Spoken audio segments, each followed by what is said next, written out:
Pessoal, a minha internet caiu aqui. Me desculpem. Bom, então voltando aqui, estava falando sobre a Guerra do Paraguai. Eu vou abrir aqui um mapa. Aqui, ó. Isso aqui. Que é importante vocês entenderem como que está se configurando ali a questão do Paraguai. Né? A questão do Paraguai é muito delicada. Se abrir, né? Abrir. Vamos lá.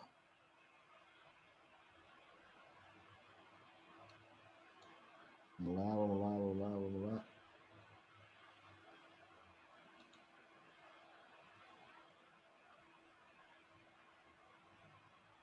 O mapa não abre. Aqui, abriu. Então, observe esse mapa aqui, ó. Quer dizer, olha o Uruguai ao sul. Esse aqui é o estuário do Rio da Prata. Vou fechar isso aqui. Esse aqui é o Rio da Prata, onde tem saída para o mar, né? Isso aqui tudo é chamado de estuário do Rio da Prata, né? Então, Uruguai, Rio Grande do Sul, olha aqui o Mato Grosso, tá vendo? Aqui é o norte. E o Paraguai. Qual que é a saída, é, né, do Paraguai para o mar? Por meio do estuário do Rio da Prata, seja pelo Rio Paraná ou Rio Paraguai, que está errado, é Paraguai, tá? Né, para o Rio Paraná, aliás, Paraguai, que deságua no Paraná, né? E aí, passando dentro do território argentino, portanto, pagando taxa alfandegária para a Argentina, saindo no estuário do Rio da Prata para ter acesso ao Oceano Atlântico. Então, essa que é a saída do Paraguai, né?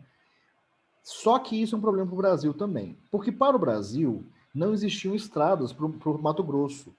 E o Mato Grosso, essa região do Mato Grosso, né, que hoje é o centro-oeste brasileiro, também utilizava esses rios, ou paraguaios, o Rio Paraná, o Rio Uruguai, para acessar o Rio da Prata, a estuário do Rio da Prata, e ter acesso ao Oceano Atlântico. Não só para o Mato Grosso sair, mas também para o Mato Grosso, aliás, o resto do Brasil entrar para o Uruguai. E o Paraguai, para o Uruguai não, para o Mato Grosso. E o Paraguai sabia disso. O Paraguai sabia que era importante para o Brasil o controle do estuário do Rio da Prata para ter acesso não só para exportações dos produtos saídos do Mato Grosso, como para ter acesso a Mato Grosso via rios navegáveis. Entenderam? Então, para o Paraguai, não era interessante que o Brasil tivesse o controle sobre o Uruguai, porque os produtos paraguaios, ele saía por Buenos Aires e por Montevidéu. Então, quer dizer, se o inimigo, que é o Brasil, né, está de um lado, né, quer dizer, ele fica pressionado, né, o Paraguai fica pressionado entre esses dois inimigos. Fica pressionado pelo lado uruguaio, controlado pelo Brasil.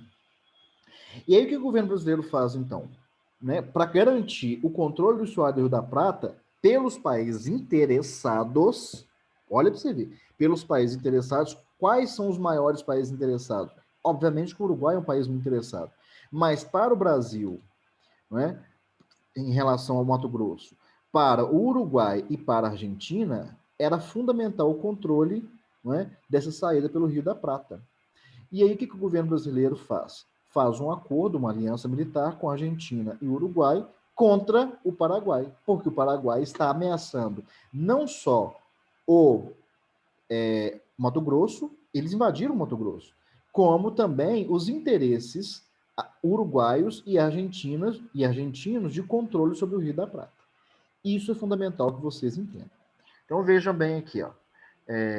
Então é assinado então esse acordo, né, o Tratado da Tríplice Aliança, em 65, e é declarado a guerra contra o Paraguai. Essa guerra foi uma guerra extremamente sangrenta, né? Ela acabou em 1860 com com o assassinato, né, pelas tropas brasileiras do Solano Lopes, né? Foi uma guerra, né, que, se você pegar os dados, assim, o país que menos gastou com a guerra foi como é que fala? O Uruguai, a Argentina um pouco mais, 20%, mas o Brasil, o governo brasileiro, investiu cerca de 65% na guerra, né? E com uma série de coisas, né? O Brasil, por exemplo, ele não tinha, tipo assim, brasileiro suficiente para a guerra, então o governo brasileiro começou a criar, né, os grandes como fala? proprietários, né? A elite brasileira começou a mandar escravos, né? O governo começou a recrutar escravos, né, chamados voluntários da pátria, para que esses voluntários lutassem na guerra e, no caso de voltarem vivos, teriam algumas recompensas, como, por exemplo, a carta de alforria, o que não aconteceu, isso geraria um problema seríssimo para o governo brasileiro, né? E ao final do conflito, então, né, em 1870, quer dizer, foram 5 anos de guerra, que o governo brasileiro acreditou, né, subestimou o Paraguai, quer dizer, acabou, o Paraguai foi destruído com a guerra, né? O Paraguai, então, estava arrasado ao final da guerra, foi obrigado a arcar com a dívida da guerra, perdeu todo o seu exército, 100% do exército do Paraguai foi dizimado, né? Quer dizer, chegou ao final que no final da guerra, o Solano Lopes era um louco também, um genocida. O Solano Lopes manda, quer dizer, recruta crianças de 8 a 12 anos de idade, criança, para lutar na guerra. Obviamente que todos foram mortos, né? Parte do seu território foi anexado pelos vencedores, seja pela Argentina, seja pelo Brasil, e o Paraguai sofreu grande redução populacional, né? Estima-se que mais de 90% da população masculina paraguaia morreu na guerra. Então a economia paraguaia ficou completamente destruturada, né? Inclusive o Paraguai sofre essa... Até hoje, né? A economia do Paraguai é o que nós sabemos o que é, até hoje devido às perdas com a guerra, com a Segunda Guerra Mundial. E Segunda Guerra Mundial, com a Guerra do Paraguai. A Guerra do Paraguai é considerada lá no livro A Era dos Impérios, né?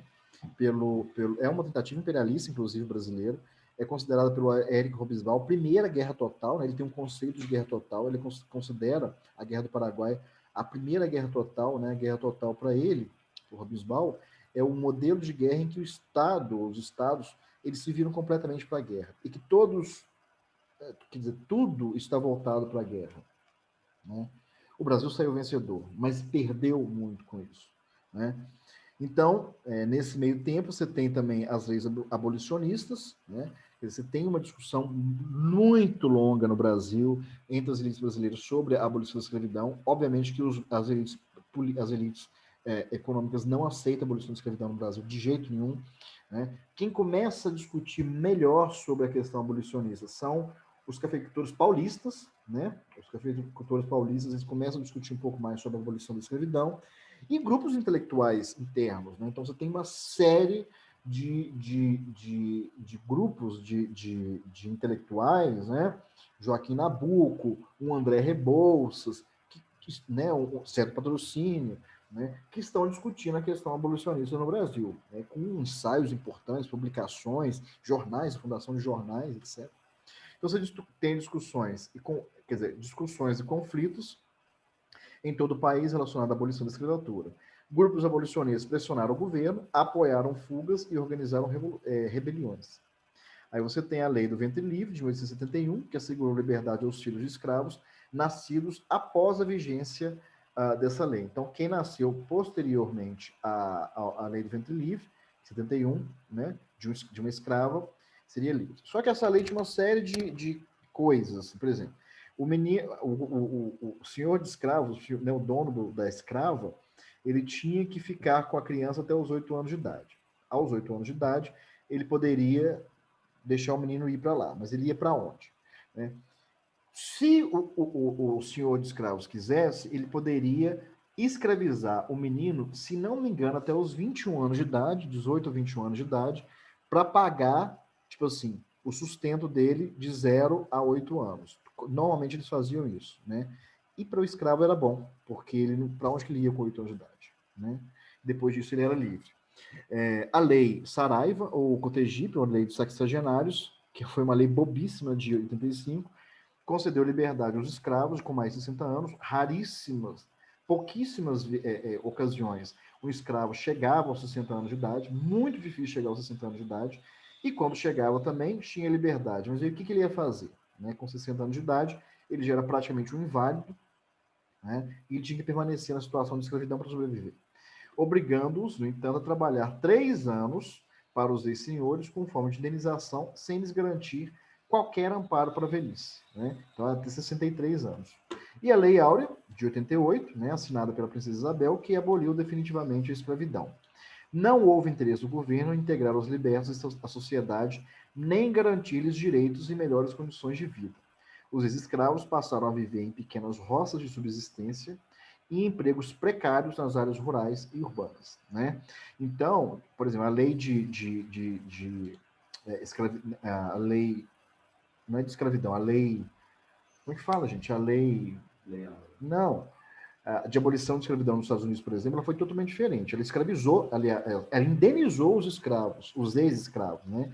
Então, quando você tem, com o fim da Guerra de Secessão, né, na Guerra Civil Americana, a legislação que vai abolir a escravidão no país. E essa legislação ela é muito avançada, né? Porque, por exemplo, ela indeniza o ex-escravo. Então, o ex-escravo ele vai ganhar uma indenização do Estado em dinheiro e mais um pedaço de terra para ele começar a vida dele. Aqui no Brasil, não. Né? Aqui no Brasil, quer dizer, você tem uma discussão entre os proprietários de terra que era o seguinte: se houver, olha para você ver, se houver a abolição da escravidão, seremos indenizados pelas perdas em investimento escravo? É uma discussão que era levantada. Se houver abolição, o que vai acontecer com o escravo? Né? O escravo o ex-escravo, aliás, foi jogado à própria sorte. A própria sorte, que não teve nenhum amparo, nenhum programa de inclusão desse ex-escravo na sociedade. Quer dizer, e aí? Aboliu a escravidão e agora? Né? O que fazer? Ele sai com a mão na frente e outra atrás. Então, normalmente, eles vão ficar ali mesmo, trabalhando em semi-escravidão. Né? A notícia da abolição da escravidão demora para chegar no Brasil inteiro. Né?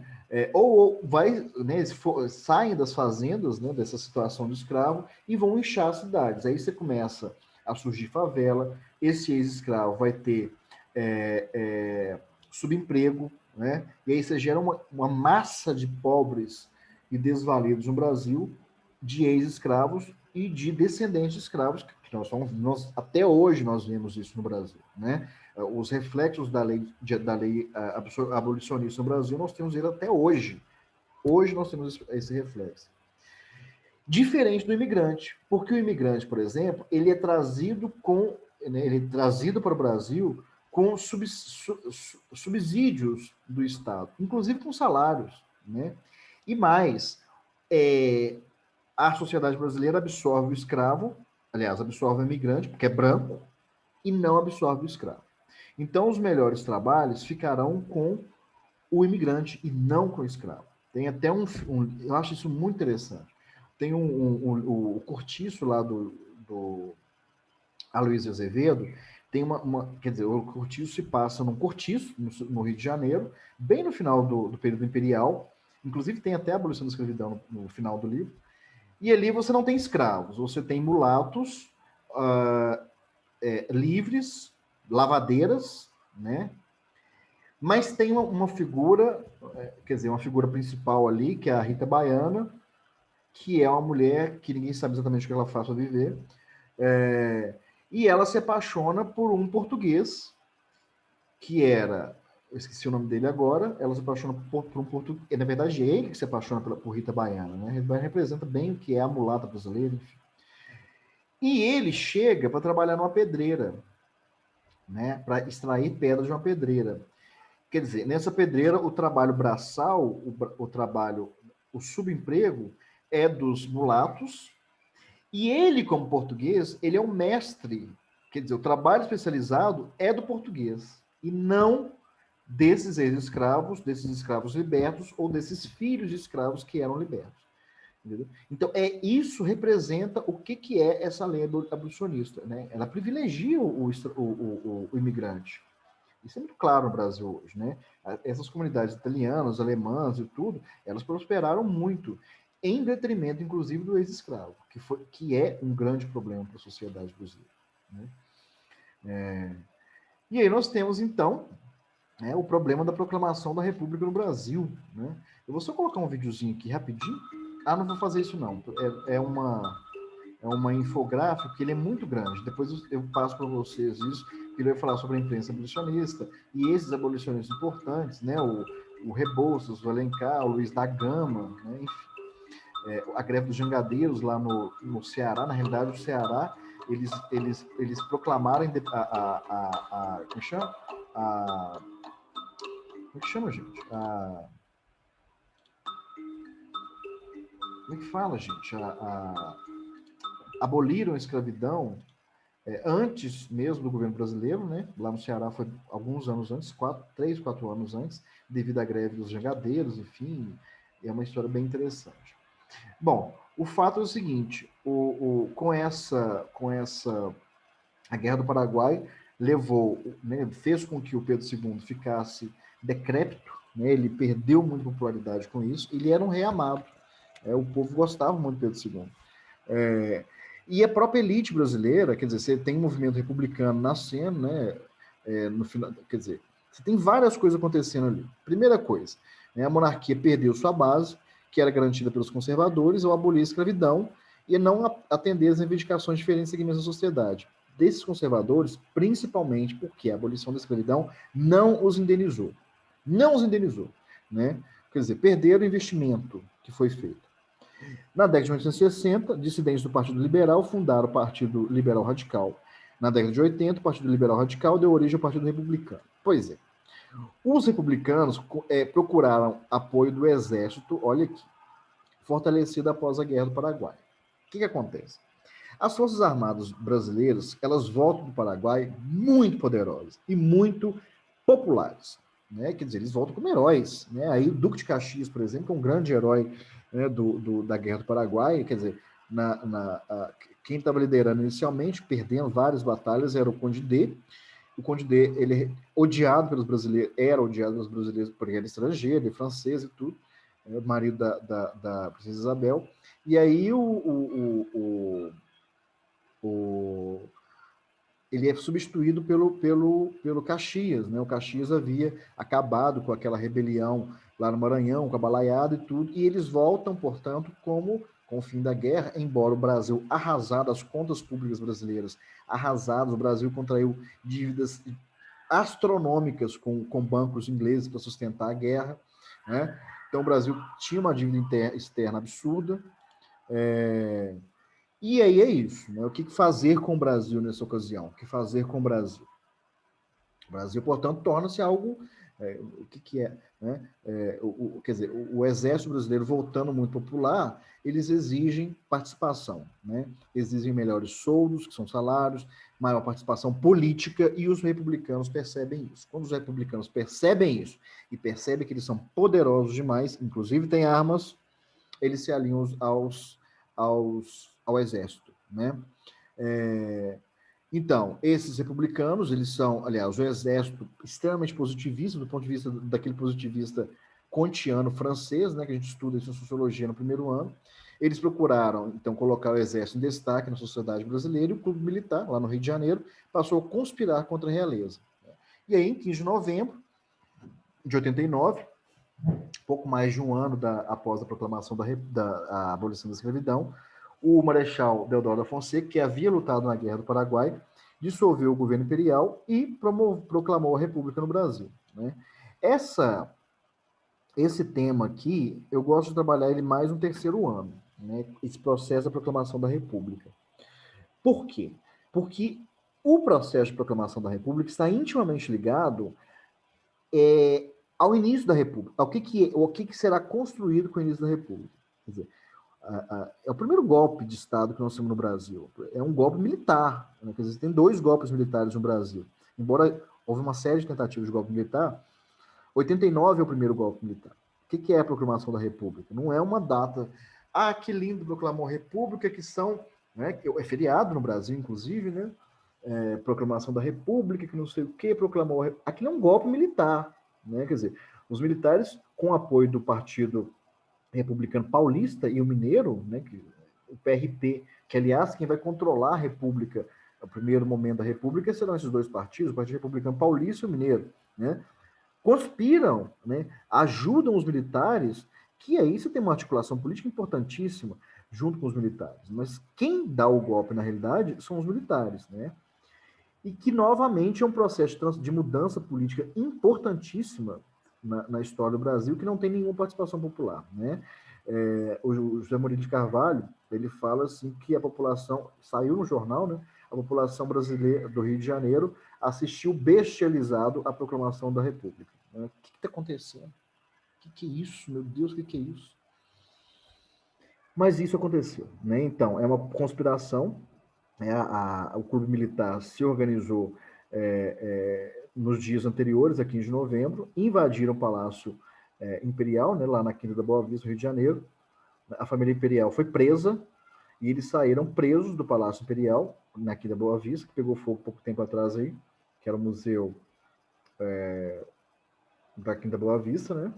E levaram direto para o Porto. E deram 24 horas para a família real sair do Brasil. E aí a família real sai do Brasil, eles vão para a França, primeiro Portugal, depois para a França, e vão viver no Palácio D, que é um palácio lá da família do marido da princesa Isabel, e eles nunca mais voltam para o Brasil, né? E aí o Pedro II fica extremamente triste, ele morre logo depois, enfim, morre, eu acho que um ano depois ele morre. Ele já estava bem velhinho também, né?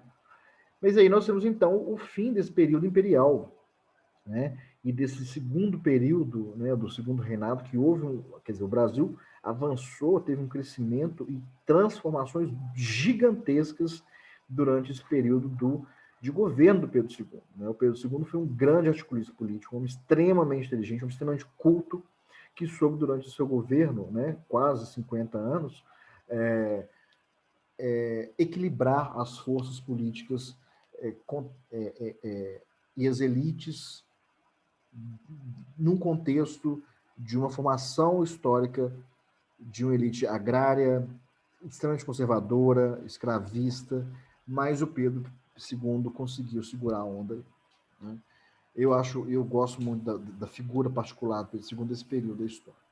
Bom, eu gostaria de saber se vocês têm alguma dúvida, ou se está tranquilo aí, essa matéria que vai cair. Tranquilo aí, gente? Espero que sim. Vou encerrar agora, então, e bom final de semana para todos e até semana que vem. Até mais.